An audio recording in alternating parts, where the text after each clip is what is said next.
Hello mga kaguro, this is Sir Jory, your partner in guide in troubleshooting and working out with your documents.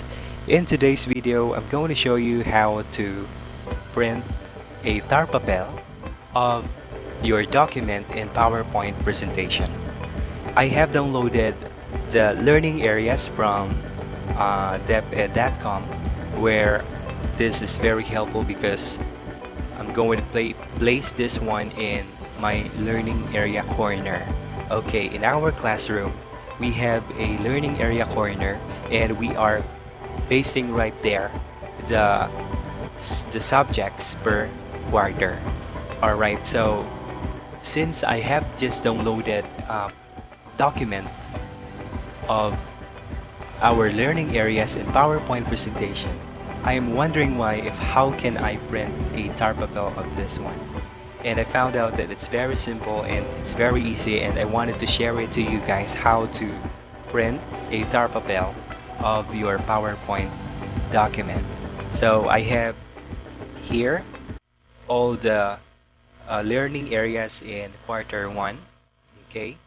And if you wanted to print this one in Tarpapel, you have to decide what kind of paper you wanted to use. If it's A4, short paper, or long paper, or the legal.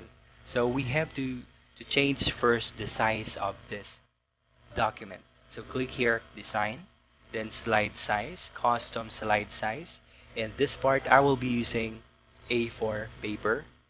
So you can click right here and click A4 and then portrait because I wanted to print this one in portrait and click OK. Alright, and you could adjust also the space right here. You can go ahead and resize this one by clicking all the dots right here around this picture. Okay, just like for example, we have already resized the picture, and then in your keyboard you can click or press and hold Control and then P to print. Alright, or you can click here in File and then Print. And then, for example, this is the printer that you'll be using. So it's offline right now because I don't have my printer with me, but it's very simple lang po. You have to watch this one. Just like for example, you will be using this particular printer. Okay, for example, this one, and then click Printer Properties. Alright, in this part you have to adjust the document size. We have choose A4, so we have also to set this document size into A4, and then portrait and plain paper. Of course, if you wanted to have a high quality, it's up to you, but right here you can use standard so that you will going to have a better performance, especially in the speed of printing. And this is the most important part where you can make a tar papel in your PowerPoint.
cool. Thank you so much for watching. Please subscribe here in my channel and have a great day.